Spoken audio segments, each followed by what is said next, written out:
ಎಸ್ಟುಡಿ GBA ಚುನಾವಣೆಗೆ ದಳಪತಿಗಳ ಭರ್ಜರಿ ತಯಾರಿ ಎಲ್ಲವೂ ಕೂಡ ಸಿದ್ಧತೆಗಳು ನಡೀತಾ ಇದೆ. ಜೆಡಿಎಸ್ ಅಧ್ಯಕ್ಷರಾಗಿ ಎಚ್ಎಂ ರಮೇಶ್ ಗೌಡ ನೇಮಕ ಆಗಿದ್ದಾರೆ. ರಾಜ್ಯಾಧ್ಯಕ್ಷ ಎಚ್ಡಿ ದೇವೇಗೌಡರಿಂದ ಇದೀಗ ರಮೇಶ್ ಗೌಡ ಆಯ್ಕೆಯಾಗಿರುವಂತದ್ದು.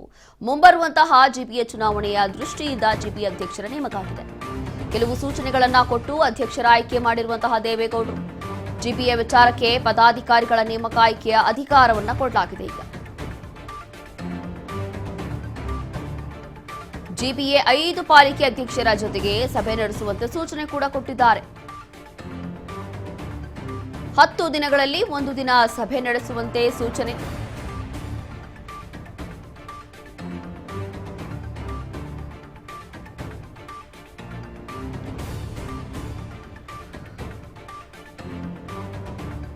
ಜಿಬಿಎ ಚುನಾವಣೆಗೆ ಇದೀಗ ಜೆಡಿಎಸ್ ಹಾಗೂ ಬಿಜೆಪಿ ಪಕ್ಷದಿಂದ ಭರ್ಜರಿಯಾಗಿ ತಯಾರಿ ನಡೀತಾ ಇದೆ. ಒಂದು ಕಡೆ ಆದರೆ ಇದೀಗ ಮತ್ತೊಂದು ಕಡೆ ಜೆಡಿಎಸ್ ಅಧ್ಯಕ್ಷರಾಗಿ ಎಚ್ಎಂ ರಮೇಶ್ ಗೌಡ ನೇಮಕಗೊಂಡಿದ್ದಾರೆ. ಹಾಗಾಗಿ ಮುಂಬರುವಂತಹ ಚುನಾವಣೆ ಎಲ್ಲವೂ ಕೂಡ ಗಮನದಲ್ಲಿ ಇಟ್ಕೊಂಡು ಆ ಒಂದು ದೃಷ್ಟಿಯಿಂದ ಇಂತಹ ಒಂದು ನಿರ್ಧಾರಕ್ಕೆ ಬಂದಿರುವಂಥದ್ದು. ಅದರಲ್ಲೂ ಕೂಡ ಎಚ್ಎಂ ರಮೇಶ್ ಗೌಡ ಇದೀಗ ರಾಜ್ಯಾಧ್ಯಕ್ಷರಾಗಿ ನೇಮಕ ಆಗಿದ್ದಾರೆ.